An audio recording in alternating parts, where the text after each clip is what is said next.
Welcome to my YouTube channel AD education hub. मैं अंशुमान आज आप लोगों को एक इम्पॉर्टेंट टॉपिक ज्योग्राफी का प्रवाल भित्ति पढ़ाने वाला हूं, जिसे हम कोरल रीफ्स के नाम से जानते हैं। असल में कोरल रीफ्स क्या होते हैं? ये समुद्र के भीतर स्थित चट्टानें हैं जो प्रवालों द्वारा छोड़े गए कैल्शियम कार्बोनेट से बनी होती हैं। प्रवाल भित्ति के विषय में हम चलिए विस्तार से जानते हैं। प्रवाल भित्ति क्या होती है? प्रवाल भित्ति यानी कि मूंगा उष्ण कटिबंधीय महासागरों में पाए जाने वाला जीव है। तो प्रवाल यानी कि मूंगा उष्ण कटिबंधीय क्षेत्रों में पाया जाता है। उष्ण कटिबंधीय क्षेत्र क्या होते हैं? ये कर्क व मकर रेखा के मध्य जो 0 डिग्री लाइन होती है, उसी 0 डिग्री लाइन के आसपास के क्षेत्र होते हैं, जो मुख्यतः 30 डिग्री उत्तरी अक्षांशों से 30 डिग्री दक्षिणी अक्षांशों के मध्य पाया जाता है। इनके जीवित रहने के लिए 20 डिग्री से 22 डिग्री तक के तापमान की आवश्यकता होती है, जबकि इनके लिए अवसाद रहित जल होना चाहिए, पर पूर्ण स्वच्छ जल भी इनके लिए हानिकारक होता है। तो अब तक हमने प्रवाल भित्ति के विषय में क्या जाना कि ये उष्ण कटिबंधीय महासागरों में पाए जाने वाले जीव हैं, जिनके जीवित रहने के लिए 20 से 22 डिग्री तक का तापमान आवश्यक होता है और इन्हें अवसाद रहित जल भी चाहिए, परंतु पूर्ण स्वच्छ जल भी इनके लिए हानिकारक होता है। आगे देखते हैं। इनका विकास अंतः सागरीय चबूतरों पर होता है।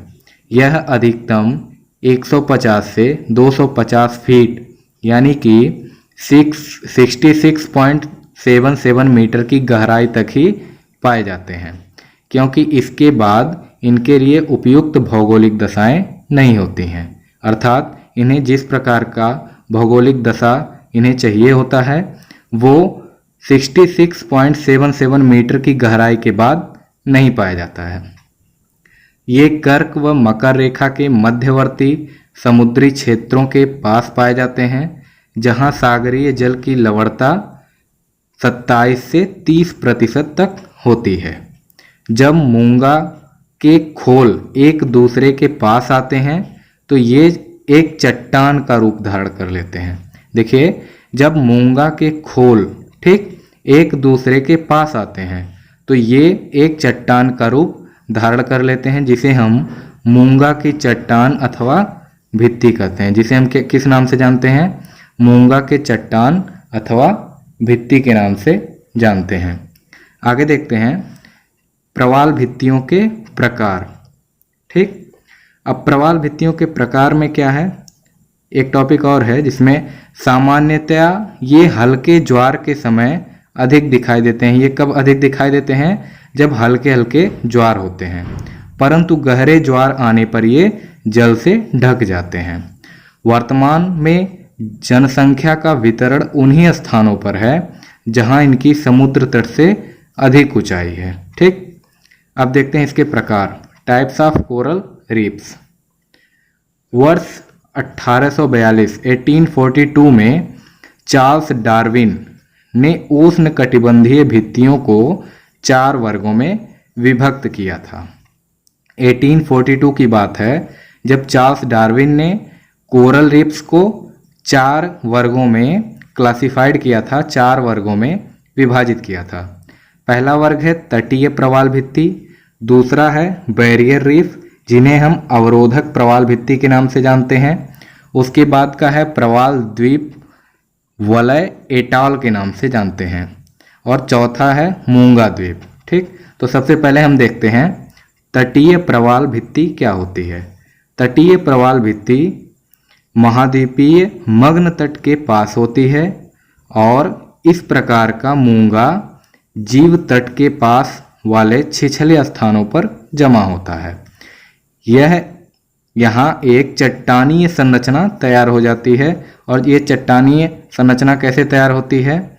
जब इनके जो खोल होते हैं वे एक दूसरे के पास आ जाते हैं, और पास आने की वजह से ही यहाँ पर मूंगा की चट्टान अथवा भित्ति का निर्माण होता है। ठीक, इस स्थान पर समुद्र गहरा नहीं होता है, छिछले जगहों पर पाए जाते हैं, एवं कभी कभी यह सबसे ऊंचा भी दिखाई देता है। इससे पूर्व वाले भागों में लैगून झील का निर्माण होता है। इससे पूर्व वाले भागों में लैगून झील का निर्माण होता है, जिसे बोट चैनल कहते हैं, जिसे हम किस नाम से जानते हैं, बोट चैनल के नाम से जानते हैं। ये दक्षिण फ्लोरिडा, साउथ फ्लोरिडा में, समाओ फ्लोरिडा, मलेशिया द्वीप, अंडमान एवं मन्नार की खाड़ी में रामेश्वरम नामक स्थान के समीप मिलते हैं। कहाँ पर मिलते हैं? साउथ फ्लोरिडा, समाओ फ्लोरिडा, मलेशिया द्वीप, अंडमान एवं मन्नार की खाड़ी में रामेश्वरम नामक स्थान के समीप तक मिलते हैं। यदि आगे देखते हैं हम, प्रवाल भित्तियां प्रायः कम चौड़ी तथा सकरी होती हैं। कम चौड़ी होती हैं और सकरी होती हैं। जहाँ कहीं भी स्थलीय नदियाँ सागर में गिरती हैं वहाँ पर प्रवाल भित्तियों का क्रम भंग हो जाता है। ठीक, इन प्रवाल भित्तियों की ऊपरी सतह पर समुद्री लहरों के द्वारा, इन प्रवाल भित्तियों के ऊपरी सतह पर समुद्री लहरों के द्वारा प्रवाल के टुकड़ों की राशि जमा की जाती है। प्रवाल के टुकड़ों की राशि जमा की जाती है। इसे हम रीफ फ्लैट के नाम से जानते हैं। किस नाम से जानते हैं? रीफ फ्लैट की संज्ञा देते हैं। दक्षिणी फ्लोरिडा यानी कि साउथ फ्लोरिडा के तट के समीप सकाउ द्वीप एवं मलेशिया द्वीप के सहारे इस प्रकार की प्रवाल भित्ति मिलती है। ठीक, आगे देखते हैं, बैरियर रीफ या फिर अवरोधक प्रवाल भित्ति। बैरियर रीफ जिसे हम अवरोधक प्रवाल भित्ति है, इसके विषय में भी चार्ल्स डार्विन ने हमें बताया है। महाद्वीपीय मग्न तट से कुछ ही दूरी पर अगर कोई पहाड़ी श्रृंखला फैली है, महाद्वीपीय मग्न तट से कुछ दूरी पर अगर कोई पहाड़ी श्रृंखला फैली है तो उसके निकटवर्ती क्षेत्रों में मूंगा क्रमिक रूप से जमा हो जाता है और एक विस्तृत क्षेत्र को जन्म देता है, एक बड़े से एरिया को कवर करता है। सामान्यतया प्रशांत महासागरीय क्षेत्रों में, पैसिफिक ओशियन के रीजन्स में इस प्रकार की अवरोधक भित्ति बहुत मिलती है। यानी कि जो बैरियर रीफ होती है या फिर अवरोधक प्रवाल भित्ति, ये प्रशांत महासागरीय क्षेत्रों के आसपास पाई जाती है। ऑस्ट्रेलिया के पूर्व में लगभग 150 किलोमीटर तक की चौड़ाई में तथा 2000 किलोमीटर तक लंबी एक बहुत बड़ी मूंग की संरचना है। कहाँ पर है? ऑस्ट्रेलिया में। ऑस्ट्रेलिया के पूर्व में लगभग 150 किलोमीटर तक चौड़ाई में तथा 2000 किलोमीटर तक लंबी एक बहुत बड़ी मूंग की संरचना है, जिसे हम ग्रेट बैरियर रीफ के नाम से जानते हैं और ये काफ़ी प्रसिद्ध भी है। ग्रेट बैरियर रीफ ऑस्ट्रेलिया के पूर्व में 150 किलोमीटर चौड़े क्षेत्र में और 2000 किलोमीटर तक के लंबे क्षेत्र में फैली हुई है। आगे देखते हैं, जो तीसरा क्लासिफिकेशन है वो है प्रवाल द्वीप यानी कि एटॉल। प्रवाल द्वीप वलय यानी कि एटॉल। यह एक अर्धवृत्त रूप में अथवा घोड़े की नाल, घोड़े की नाल आप लोगों ने देखा होगा, घोड़े की नाल के खुर की आकृति की होती है। प्रवाल द्वीप वलय यानी कि एटॉल, ये घोड़े की नाल के खुर की आकृति की होती है, जिसके मध्य में अधिकांशतः लैगून भरा होता है एवं निर्माण दृष्टि से यह भी महाद्वीपीय मग्न तट से दूर स्थित है। ठीक, लाल सागर, रेड सी जो कि अरब प्रायद्वीप और अफ्रीका के बीच में है, ऑस्ट्रेलियाई सागर, चीन सागर एवं इंडोनेशिया के पास वाले समुद्री क्षेत्रों में इस प्रकार की प्रवाल भित्ति पाई जाती है। तो प्रवाल द्वीप वलय यानी कि एटॉल कहाँ पाई जाती है? रेड सी, ऑस्ट्रेलिया सागर, चीन सागर एवं इंडोनेशिया के पास वाले समुद्री क्षेत्रों में पाई जाती है। ठीक, जिसके मध्य में लैगून रहता है और इसकी आकृति कैसी है? घोड़े की नाल के खुर की आकृति में होती है, जिसके मध्य में लैगून भरा रहता है। आगे देखते हैं, जिसके मध्य में लैगून रहता है लेकिन समयानुसार यह भी ठोस हो जाता है, सॉलिड रूप में हो जाता है। एलिस द्वीप का फुनाफुटी एटॉल, एलिस द्वीप का एक द्वीप है जिसका नाम है एलिस, इस द्वीप का फुनाफुटी एटॉल वलयाकार प्रवाल भित्ति का उदाहरण है। ठीक, एक एग्जाम्पल है वलयाकार प्रवाल भित्ति का, एलिस द्वीप का, फुनाफुटी एटॉल। एटॉल प्रायः 3 प्रकार के होते हैं। एटॉल जो कि रेड सी, ऑस्ट्रेलिया सागर, चीन सागर एवं इंडोनेशिया में पाया जाता है के समुद्री क्षेत्रों में पाया जाता है। इसके 3 प्रकार होते हैं। कौन कौन से? पहला है वे एटॉल, जिनके बीच में द्वीप नहीं पाया जाता है, केवल प्रवाल की वलयाकार श्रेणियां ही पाई जाती हैं।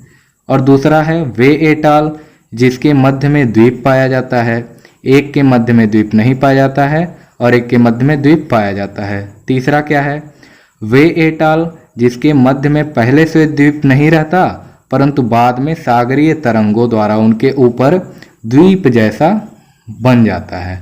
इन्हें हम प्रवाल द्वीप यानी कि एटॉल द्वीप के नाम से भी जानते हैं।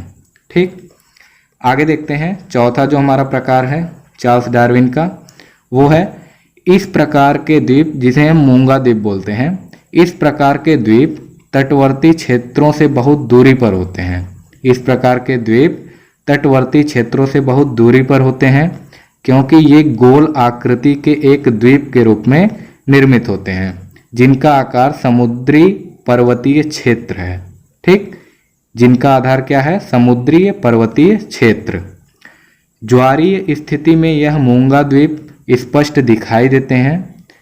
ज्वारीय स्थिति में यह मूंगा द्वीप जो होता है ये स्पष्ट रूप से दिखाई देता है, परंतु कई मूंगा द्वीप अधिक ज्वार के समय जल से ढक जाते हैं।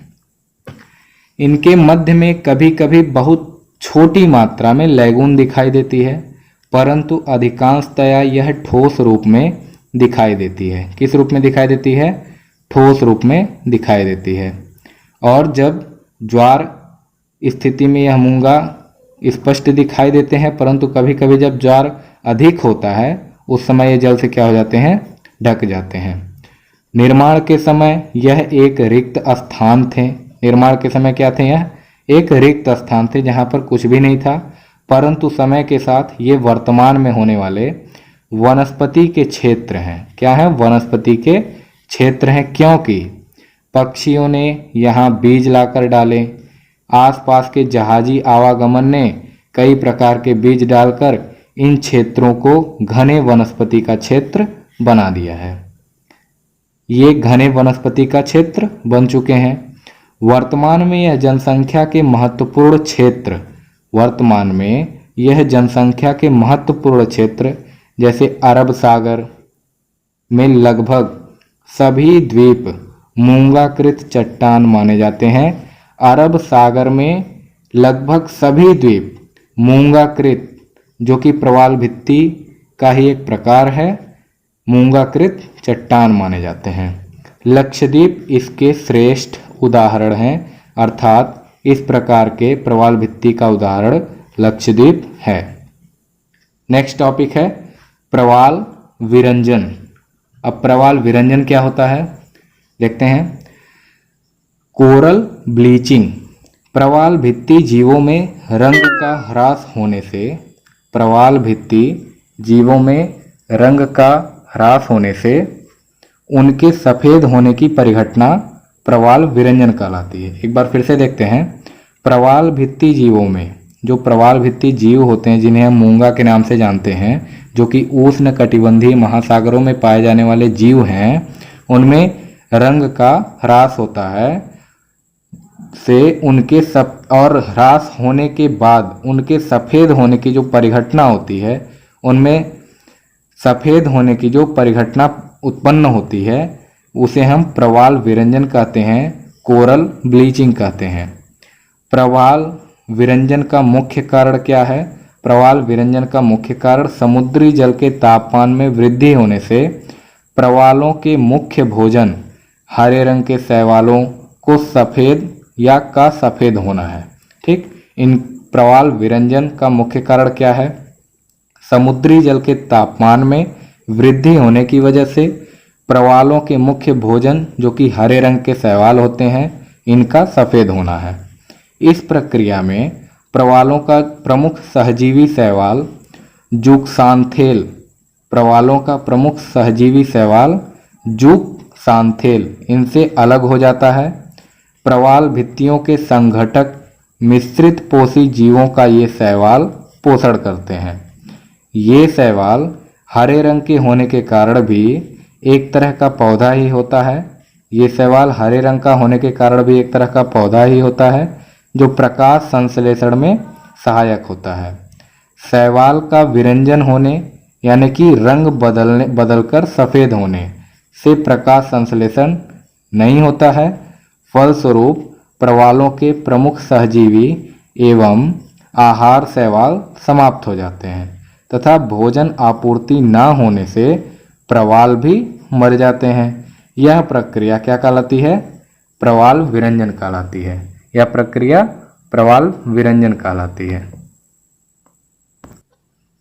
तो फ्रेंड्स, आज के इस टॉपिक में, ज्योग्राफी के टॉपिक में, जिसमें हमने प्रवाल भित्ति पढ़ी है, बस इतना ही। आगे भी मैं आप लोगों के लिए और भी कई सारे इंटरेस्टिंग फैक्ट्स और भी ज्योग्राफी और कई अन्य सब्जेक्टों के कई सारे इम्पोर्टेंट टॉपिक्स को लेकर के आते रहूँगा। आज के लिए इतना ही। धन्यवाद।